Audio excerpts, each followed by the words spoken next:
As next-gen gaming takes more and more of the spotlight, it's hard for a current-gen title to garner even the slightest bit of interest.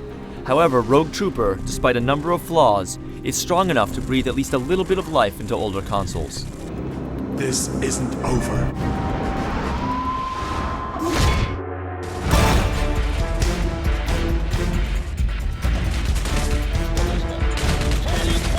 Rogue Trooper is actually based on a little-known 80s British comic from 2000 AD, the same people who created Judge Dredd. The game takes place on New Earth, a war-torn planet with a deadly atmosphere. You are the Rogue Trooper, one of thousands of genetically engineered super soldiers who can breathe the planet's air. The game begins with your entire squad being slaughtered. Luckily, genetic infantrymen, or GIs, have their souls embedded on microchips inside their bodies. So when your 3 friends die, you take their chips and implant them into your gun, backpack, and helmet. For the rest of the game, they're with you the whole time, providing advice, aid, Grenade, look out! and witty banter as you fight your way behind enemy lines to track down the traitorous general responsible for the death of your comrades.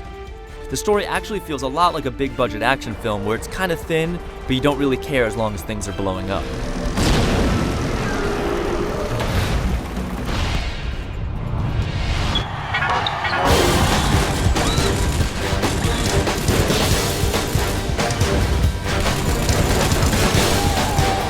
Rogue Trooper isn't going to win any awards for groundbreaking gameplay, but it does offer up enough unique elements to keep your interest.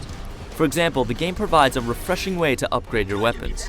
As you kill enemies, you need to salvage them to earn points. You can then use these points to buy ammo, construct new weapons, or increase the power of your abilities. This gives you the choice of what weapons you'd like to focus on. Rogue Trooper also adds a lot when it comes to the various abilities that your character has at his disposal. With the help of your microchip partners, you can use your gun as an auto turret, project a hologram of yourself, blind fire over walls, perform silent kills, and more. The weapons are also extremely varied, offering many different kinds of guns and grenades. And while some are better than others, you'll find yourself using all of them just for the sheer variety. There's room for improvement, however. It's hard to throw grenades in the middle of a firefight since you have to hold the button down to confirm your arc. Tapping it once will throw the grenade, but without much accuracy.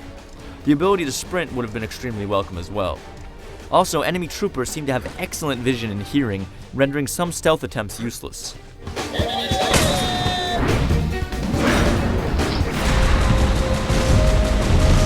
Rogue Trooper isn't the prettiest game on the planet. Much of the game is as blue as your character's body, which can get a little old. The levels are different enough in their design to not be repetitive, but they still don't look that great.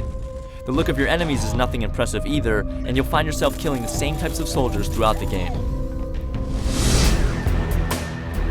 Rogue Trooper's a fun game. It's got its fair share of problems, but you can see how a sequel to this game, especially one on a next-gen system, could be something special. There should actually be more games like Rogue Trooper as this current generation of games comes to a close. It's only $30, offers a fair amount of fun, and is definitely worth a try, as long as you know you're not getting the next killer app for the Xbox.